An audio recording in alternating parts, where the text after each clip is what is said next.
بروز اتوار بتاریخ 13 جنوری 1974 عیسوی پاکستان میں رشوت کا رجحان بہت زیادہ بڑھ جانے کا ذکر ہو رہا تھا۔ اس سلسلے میں حضرت شہید اللہ فریدی رحمۃ اللہ علیہ نے فرمایا کہ ہم لوگ خود بھی رشوت دینے کے عادی ہو گئے ہیں اور اس میں کوئی برائی نہیں سمجھتے۔ صرف لینے والے کی عادت نہیں ہے بلکہ دینے والے کی بھی عادت ہے، ورنہ اس سلسلے میں ایک قسم کا احتجاج ہوتا یا ایک قسم کا مقابلہ ہوتا، لیکن مقابلہ نہیں ہے۔ جلد اپنا کام نکالنا چاہتے ہیں تو رشوت میں اضافہ ہو جاتا ہے۔ یہ تو خیر ہم سن 1947 سے سن رہے ہیں کہ اضافہ ہوتا ہے، ہر دفعہ لوگ کہتے ہیں کہ اضافہ ہوتا ہے، لیکن کب نہیں تھا؟ جیسے کاسٹ آف لیونگ بڑھتا ہے یا روپے کی قیمت گرتی ہے، اس میں اضافہ ہوتا ہے۔ کب تھا؟ پارٹیشن سے پہلے سے ہم دیکھ رہے ہیں ہندوستان میں کچھ کم تھا، بلکہ پچھلی جنگ کے زمانے میں تو اور زیادہ تھا۔ بلیک مارکیٹ میں طاقت تھی کیونکہ ہر چیز کے اوپر پابندی تھی۔ کب کم تھا؟ پولیس والوں کے یہاں تو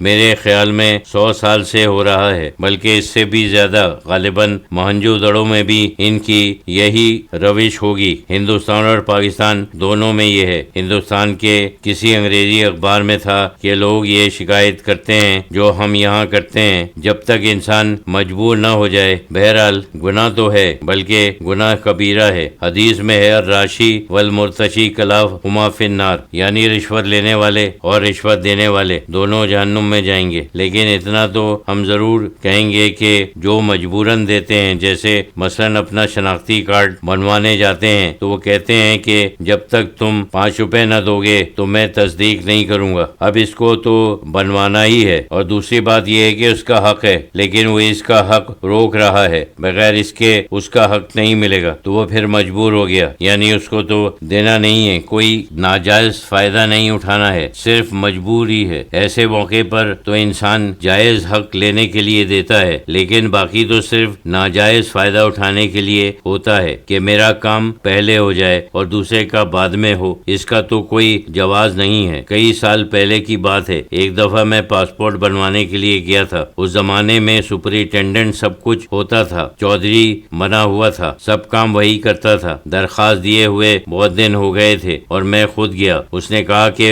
وہ یوں ہوگا، تو اگر آپ جلدی چاہتے ہیں کہ یعنی اس کی گفتگو کا مقصد یہی تھا کہ کچھ دو تو جلدی ہو جائے گا، نہیں تو دیر لگے گی۔ میں نے کہا کہ مجھے تو کوئی جلدی نہیں ہے، آپ بعد میں دے دیں، جتنی دیر بعد چاہیں دے دیں، میں صرف پوچھنے آیا تھا۔ وہ مجھے دیکھنے لگا۔ انہوں نے کہا کہ 99% لوگ تو جلدی چاہتے ہیں۔ میں نے کہا کہ 1% میں بھی ہوں کہ جو جلدی نہیں چاہتا۔ پھر میں چلا آیا، لیکن اس کے بعد پاسپورٹ بہت جلد پہنچ گیا، حالانکہ نہ میں نے کچھ دیا نہ اس سے کہا کہ جلدی کرو، لیکن بہت مشکل ہے۔ یہ صحیح ہے کہ بعض دفعہ کچھ چیزیں نہیں ملتی، یعنی وہ جائز چیزیں جن کا حکومت کی طرف سے ہم کو حق دیا گیا ہے، قانونی طور پر وہ بھی بغیر رشوت کے نہیں ملتی، تو پھر انسان مجبور رہ جاتا ہے۔ بہت سے لوگ اس کے بغیر اپنا کاروبار نہیں کر سکتے۔ بہرحال انسان کو یہ سمجھنا چاہیے کہ اللہ کے یہاں ہر چیز کا حساب دینا ہے۔ یہاں کے لوگ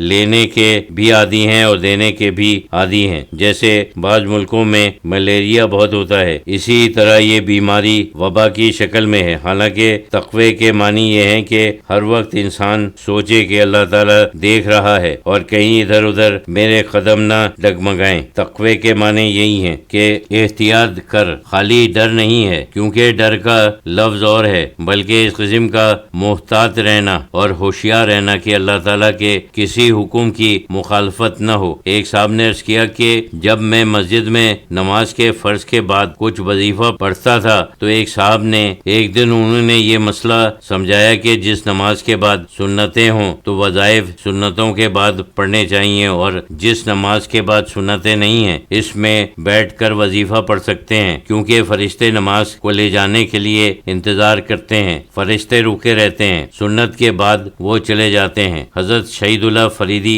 رحمۃ اللہ علیہ نے فرمایا کہ لوگ ایسے ہی منا لیتے ہیں، اس کا کوئی فائدہ نہیں ہے، اکثر لوگ شبے میں ڈال دیتے ہیں، اس کا کوئی قانون نہیں ہے۔ شریعت کے بہت سے مسائل ایسے ہیں جو قرآن اور حدیث رسول اللہ صلی اللہ علیہ وسلم کی زندگی پر مبنی ہیں، اور بہت سے مسائل ایسے ہیں جو بعد میں علماء نے مصلحتاً لوگوں کے لیے بنائے ہیں، یعنی کسی خاص مصلحت سے کہ اگر ایسا نہ کریں تو لوگ وہ چیز چھوڑ دیں گے۔ بہت سے ایسے مسائل ہیں جو مصلحتاً بعد کے بنائے ہوئے ہیں،